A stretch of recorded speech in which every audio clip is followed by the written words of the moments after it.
पंचायती राज दिवस के मौके पर पीएम मोदी ने वीडियो कॉन्फ्रेंसिंग के जरिए देश भर के सरपंचों से किया संवाद। पीएम मोदी ने ई ग्राम स्वराज पोर्टल की शुरुआत की। कहा, पंचायतें मजबूत होंगे तो होगा मजबूत लोकतंत्र। पीएम मोदी ने सरपंचों को संबोधित करते हुए कहा, कोरोना को लगातार उससे लड़कर हम ठीक करेंगे। नई नई मुसीबत इसने पैदा की है, जो हमने सोचा भी नहीं था वो हो रहा है।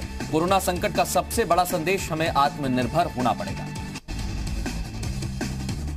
प्रधानमंत्री ने कहा कि कोरोना ने हम सबके काम करने के तरीके को बदल दिया है। बिना आत्मनिर्भर बने हम कोरोना जैसे संकट से नहीं उबर पाएंगे।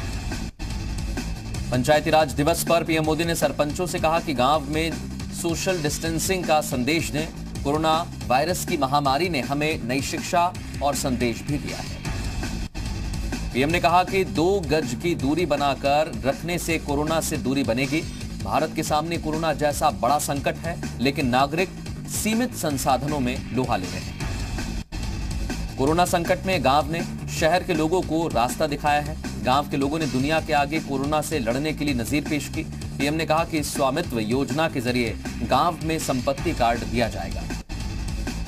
मुख्यमंत्री त्रिवेंद्र सिंह रावत ने प्रदेश के सभी पंचायत प्रतिनिधियों को राष्ट्रीय पंचायत राज दिवस की शुभकामनाएं दी हैं। राष्ट्रीय पंचायत राज दिवस की पूर्व संध्या पर जारी अपने संदेश में मुख्यमंत्री ने कहा कि देश के विकास में पंचायती राज संस्थाओं की महत्वपूर्ण भूमिका होगी।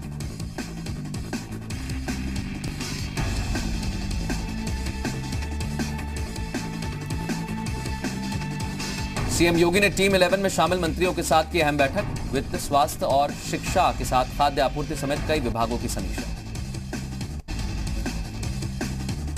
देश में कोरोना वायरस से संक्रमित लोगों का आंकड़ा 23,000 के पार पहुंचा।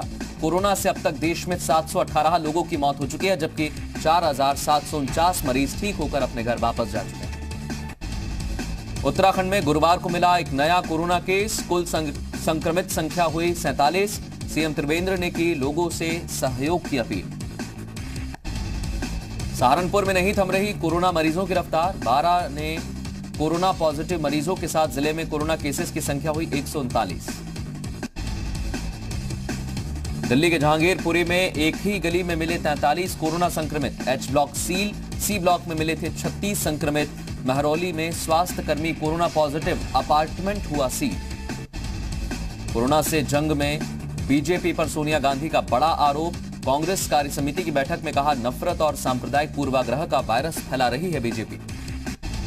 गोवा और मणिपुर के बाद त्रिपुरा भी बना कोरोना मुक्त राज्य। राज्य में कोरोना के दूसरे मरीज की रिपोर्ट भी नेगेटिव। मुख्यमंत्री ने किया ऐलान। यूपी के 15 जिले में नामित किए गए नोडल अधिकारी। सीएम ने कोरोना से 20 से ज्यादा केसेस वाले जिले में स्पेशल ऑफिसर्स की नियुक्ति के दिए थे आदेश। उधम सिंह नगर में लॉकडाउन का पालन न करने और सार्वजनिक जगह पर मास्क न पहनने को लेकर प्रशासन काफी सख्त। सितारगंज कोतवाली क्षेत्र में पुलिस ने अभियान चलाकर बिना मास्क पहने वाहन चलाने वालों पर कार्रवाई की। मुरादाबाद के भीमराव अंबेडकर पुलिस एकेडमी में 125 सब इंस्पेक्टर को पासिंग आउट परेड के दौरान पद और गोपनीयता की शपथ दिलाई गई। साल 2019 बैच के 125 सब इंस्पेक्टर को शपथ दिलाते समय सोशल डिस्टेंसिंग का पूरा ख्याल रखा गया। देहरादून में 29 अप्रैल को त्रिवेंद्र कैबिनेट की बैठक में लॉकडाउन और कोरोना संक्रमण की रोकथाम पर हो सकती है चर्चा। लखनऊ पुलिस ने लॉकडाउन के दौरान बुजुर्ग दंपत्ति की शादी की सालगिरह पर केक पहुंचाया। पुलिस कमिश्नर ने स्टाफ अफसर दिनेश पुरी के इस काम से बुजुर्ग दंपत्ति बेहद खुश नजर आए। बीएसएनएल ने करीब 40,000 ग्राहकों को मुफ्त वैधता देने का ऐलान किया है। विभाग के डीजीएम के अनुसार लॉकडाउन के दौरान डिजिटल रिचार्ज करवाने में असमर्थ ग्राहकों को ये सुविधा दी जा रही है। अयोध्या में गर्भवती महिला की रिपोर्ट आई कोरोना पॉजिटिव। ये महिला 1.5 महीने पहले छत्तीसगढ़ से लौटी थी। महिला को प्रसव जांच के लिए एक निजी अस्पताल में भर्ती कराया गया था, जहां एहतियातन उसे जांच में कोरोना पाया गया। उत्तराखंड के पंचायती राज मंत्री अरविंद पांडे ने राष्ट्रीय पंचायती राज दिवस के मौके पर पंचायत प्रतिनिधियों को शुभकामना दी। इस मौके पर पंचायती राज मंत्री ने कहा, प्रधानमंत्री मोदी ने गांव के लोगों को केंद्र बिंदु में रखते हुए योजना बनाई है। मुजफ्फरनगर में एक बुजुर्ग दंपत्ति ने अपनी पेंशन से इकट्ठा हुए 21,000 रुपए प्रधानमंत्री राहत कोष में दिए हैं। लॉकडाउन के बीच मजदूरों का पलायन जारी। महोबा के करबई इलाके में बीती रात एक ट्रक चेकिंग के दौरान पकड़ा गया। इसमें 69 मजदूर भरे हुए थे। हाथरस जिला प्रशासन लॉकडाउन का कड़ाई से पालन करवा रहा है। सादी वर्दी में इलाकों की निगरानी की जा रही है। सादाबाद इलाके में सादी वर्दी में पहुंचे एसडीएम और कोतवाल ने लॉकडाउन में कुछ दुकानें खुली पाई, जिसके बाद दुकानदारों को हिरासत में ले लिया गया। ललितपुर में लॉकडाउन के सन्नाटे में जंगली जानवर आबादी में भटकते नजर आए। इस दौरान बंदरगुढ़ा के जंगल के पास एक हिरण नहर में गिर गया। उधम सिंह नगर में वन विभाग जंगलों में लगने वाली आग को लेकर संजीदा हो गया है। अक्सर गर्मियों में जंगलों में आग से भारी तबाही होती है, जिसे रोकने के लिए वन विभाग के अधिकारियों ने सड़क से लगे जंगल के इलाकों में सूखे पत्तों की आग लगाकर फायर लाइन तैयार की है। लॉकडाउन की वजह से घरों में कैद लोग खुद को फिट रखने के लिए लोग योग का सहारा ले रहे हैं। योग में कई तरह के आसन हैं जिनके जरिए आप स्वस्थ रह सकते हैं। चंपावत के देवीधुरा में ग्रामीण बैंक के कर्मचारी ने एक बुजुर्ग खाता धारक को उसके घर जाकर पैसे भुगतान किए। 101 साल की बुजुर्ग महिला बीमारी के चलते नहीं आ सकती। शाहजहांपुर में एक शख्स राजू बग्गा रोज शाम को पुलिसकर्मियों को चाय पिलाते हैं। पुलिस वालों के मुताबिक राजू एक सच्चे योद्धा हैं। डॉक्टर्स और मेडिकल स्टाफ पर हमले के खिलाफ केंद्र के अध्यादेश से देहरादून में आईएमए के पदाधिकारी काफी खुश नजर आए। इंडियन मेडिकल एसोसिएशन के डॉक्टर्स का कहना है केंद्र सरकार के इस अध्यादेश के आने के बाद से डॉक्टर्स खुद को सुरक्षित महसूस कर रहे हैं। देहरादून में कॉपी किताब बेचने वालों को अभी तक दुकानें खोलने की अनुमति नहीं मिली है। दुकानदारों का कहना है अगर सरकार उन्हें दुकान खोलने के लिए पास देती है तो वो सभी नियमों का पालन करेंगे। लॉकडाउन की वजह से दूसरे राज्यों से लौटे लोगों को सरकार रोजगार मुहैया कराने की कसरत कर रही है। कृषि मंत्री ने बताया कि जो युवा वापस गांव लौटे हैं उन्हें रोकने के लिए प्लान तैयार किया जा रहा है। फिल्म अभिनेता अमिताभ बच्चन ने सोशल मीडिया पर वीडियो जारी कर कोरोना से लड़ रहे डॉक्टर्स का आभार जताया। अमिताभ बच्चन ने कहा, पता है मंदिर क्यों बंद है? क्योंकि भगवान सफेद कोट पहनकर अस्पताल में काम कर रहे हैं। लॉकडाउन होने के बाद कश्मीर में भी वायु प्रदूषण खत्म हुआ। धूल मिट्टी की परतें हटने से कश्मीर के श्रीनगर से दिखाई दिया पीर पंजाल पर्वत। डल झील का पानी भी हुआ साफ।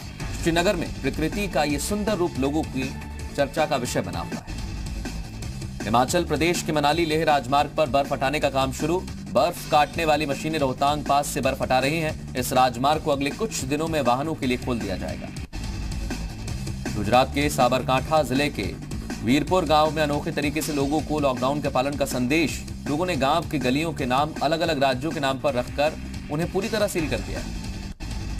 दक्षिण अफ्रीका का एक लोकप्रिय गीत पाटा पाटा एक बार फिर सुर्खियों में। इसे कोरोना के खिलाफ फिर से इस्तेमाल किया जा रहा है। कोशा भाषा में पाटा पाटा का मतलब टच टच होता है। ब्रिटेन में कोरोना वायरस की वैक्सीन का मानव परीक्षण शुरू। ऑक्सफोर्ड यूनिवर्सिटी के वैज्ञानिक का कहना है कि वो जिस वैक्सीन की तैयारी कर रहे हैं उसमें सफलता की 80% संभावना है। रूस ने दवाओं की आपूर्ति किए जाने पर भारत का आभार जताया। भारत में तैनात रूसी राजदूत ने कहा, भारत ने दवा भेजकर एक नेक काम किया है। पाकिस्तान का झूठ एक बार फिर पकड़ा गया। गुरुवार को पाकिस्तान के प्रस्ताव पर सार्क देशों की वीडियो कॉन्फ्रेंसिंग में अधिकतर देशों के अफसरों ने भाग लिया, लेकिन पाकिस्तान ने प्रचारित किया कि इसमें सार्क के स्वास्थ्य मंत्रियों ने भाग लिया था।